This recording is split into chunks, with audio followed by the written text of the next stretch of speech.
Hi, hello! Sa magandang umaga, tanghali, hapon, gabi sa inyong lahat. Anong oras man ninyo napapanood ang video ito? Saan man kayong panig ng mundo? Saan man kayong panig ng Pilipinas, Luzon, Visayas at Mindanao? Nawadatnan kayo ng video ito. Nasa magandang kalusugan, walang sakit karamdaman, at masagana ang buhay.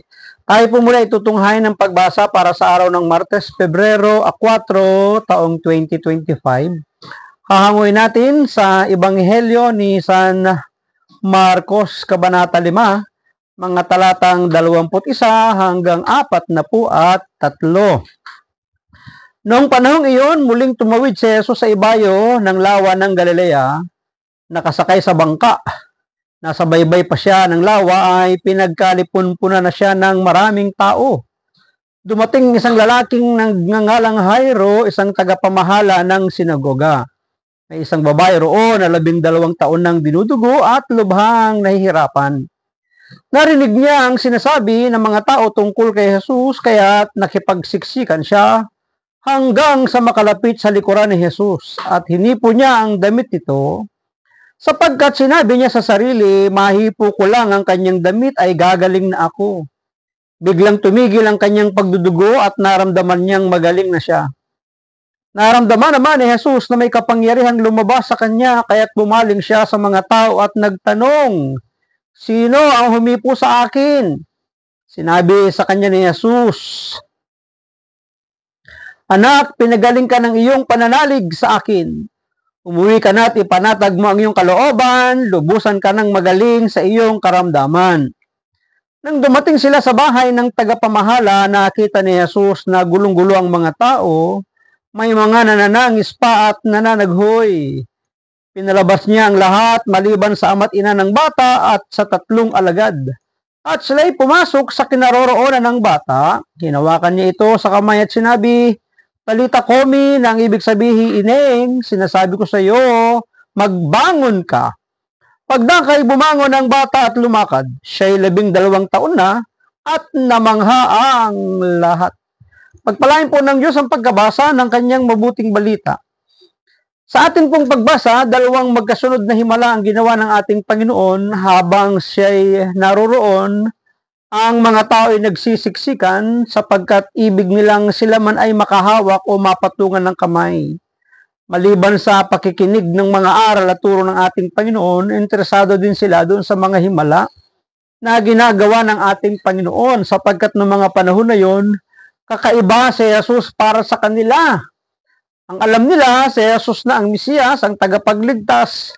Si Jesus ay pinanggagalingan ng lahat ng pagpapala. At mayroon pong isang babaeng dinurugo na nagmithing mahipo man lamang siya kahit ang dulo ng laylayan ng kanyang damit. Sa ating pong pagbasa, hindi na po dinitalye yung kanilang pag-uusap kasi mahaba dito sa ating libro. Pero ang babae ay nagsabi sapagkat siya ay natatakot.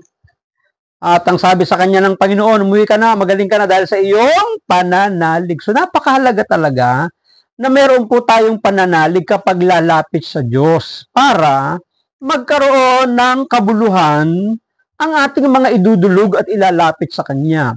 Kung gusto mo makaranas ng himala, ang requirements talaga, pananalig. Pananampalataya na once na ito'y inilapit mo, ang kinin mo, na ito'y tinanggap mo na. Yun naman ang sinasabi sa aklat ng Hebreo, di ba? Ang dapat, ang sinumang lumalapit sa Diyos ay manalig na mayroong Diyos na siyang nagbibigay ng gantimpala sa mga humahanap sa Kanya. At sa kanilang patuloy ng paglalakbay hanggang sa siya makarating sa bahay ni Jairo, ang address nga dito ay tagapamahala siya ng sinagoga. So pinagbigyan at binuhay ang kanyang anak o ang bata na naroroon na marami nang nananangis. Di ba? Marami na ang nagdadalamhati. Sabi sa ating binasay, gulong-gulo. Di ba? Gulong-gulo na yung mga tao. Sapagkat ang akala nila ay talagang wala na nga ang buhay ang babae. Pero pagdating sa ating pagbasa, ay sinasabing siya ay binuhay ng ating Panginoon. Tingnan ninyo, nagpapagaling siya ng mga karamdamang hindi kaya ng tao, ng doktor, ng manggagamot, at bumubuhay siya ng tao na hindi kayang gawin ng tao sa kanyang kapwa-tao. Tanging ang Panginoong Hesus lamang. Puntahan na po natin ang pinakasusing salita sa ating pong aklat ng Simbahay 2025. Mahipo ko lang ang kanyang damit ay gagaling na ako. Sino ang humipo sa akin? O, pinagdugtong na po ito. Meron pa mga karugtong ng mga salaysay ng mga salita, pero pinagdugtong na lang. Mahipo ko lang ang kanyang damit ay gagaling na ako. Sino ito? Ito yung babaeng dinurugo. Pagkatapos maramdaman ni Jesus na may kapangyarihang lumabas sa kanya, ay hinanap niya kung sino yung pinaghimalaan niya, bagamat siya ay nakatalikod. Sino ang humipo sa akin? Kaya't na pamamaraan ng pakikipag-ugnayan ang paghipo o paghawak. Totoo yun yung touch na tinatawag. Kahit nga ang isang tao kapag mayroong nararanasang pagsubok problema, kahit nga daw wala kang sabihing mga salita, hawakan mo lang yun para kang nakikisimpatya, nakikidalamhati, nakikiiyak, para bagang ang pagsabi sa paghipo ay pagsasabing, hindi ka nag-iisa, andito ako, kasama mo ako, karamay mo ako. Yun, touch yun di ba? Payak na pamamaraan ng pakikipag-ugnayan ng paghipo o paghawak, ang hipo ng pagmamahal, ang unang nararamdaman ng isang sanggol para matutunan na nabibilang siya sa isang pamilya. Di ba? Kaya nga ang sanggol, tuwang-tuwa siya na pinagkakaguluhan ng mga taong nasa paligid niya pag pinagpapasapasahan siya. Pakiramdam ng bata, panatag siya secured siya, di ba? Doon sa mga hawak, pagkalong, di ba? Pagkikir ng mga tao sa paligid niya. Nararamdaman niya yung pagmamahal ng mga taong nasa paligid niya. Ang hipo ng pagmamahal ang unang nararamdaman ng isang sanggol para matutunan na nabibilang siya sa isang pamilya. Paghawak sa noo ang unang batayan para malaman kung may lagnat ang kapwa. Di ba? Totoo naman yun.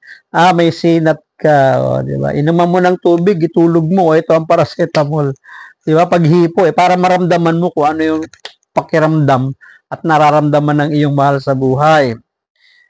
Ang paghahawak kamay ay walang dudang pahayag na hindi tayo nag-iisa sa ating mga pagsubok. Kaya di nakapagtataka na paghipo sa laylayan ng damit ni Jesus, ang ginawa ng babaeng dinurugo para gumaling siya. Tingnan po ninyo, hindi siya nakarating doon sa balat, sa skin, sa paa ng ating Panginoon. Laylayan lang ng damit, pero nakakahanga dito, kahit na damit kasuotan, ramdam ng Panginoong Yesus na may kapangyarihang lumabas sa kanya. Naramdaman din ng babae na gumaling siya sa pamamagitan ng laylayan lang ng damit, di ba? Na ako nga'y bago-bago pa na nagko-commute nung araw, naka-standing pa noon ng mga biyahe sa bus. Siguro meron ako nasiksik yung mga ordinaryo bus. Siguro meron ako nasiksik uso pa na niya naninigarilyo sa loob ng bus Pagbaba ko dito sa may bandang amin pagkapa ko doon sa parang pantalon ko, bakit kaya may sunog ito? May butas ng sigarilyo. Di ba? Hindi ko naramdaman yun. Kasi hindi dumikit sa balat yung pinakaapoy ng sigarilyo hanggang doon sa damit lang. Kung naramdaman ko yun, baka makipag-away ako sa loob ng bus. Di ba? Pero si Jesus kakaiba. Yung kanyang kasuotan, yung kanyang damit, yung laylayan, nakakonekta sa kanyang kapangyarihan, di ba? Kaya nga naghimala yung kanyang damit, yung laylayan ng Panginoon sa babae, gumaling yung kanyang karamdaman. Pahayag ito ng malalim na pananampalataya ng isang babaeng matagal nang naghihirap. Tingnan nyo, laylayan lang yung kanyang miniti. Dapat mihitiin tati, makarating lang ako ng simbahan, makarating lang ako ng fellowship, makatungtong lang ako ng prayer meeting, gagaling ako, paghihimalaan ako. Tingnan nyo, pananampalataya ang pinairal at umiral doon sa babae, kaya gumaling yung kanyang pagdurugo ng matagal at mahabang panahon ng kanyang paghihirap. Paghawak naman sa kamay ng batang babae, kasabay ng mga katagang talita komi. Ang ginawa ni Jesus para tawagin ang bata mula sa bingit ng kamatayan.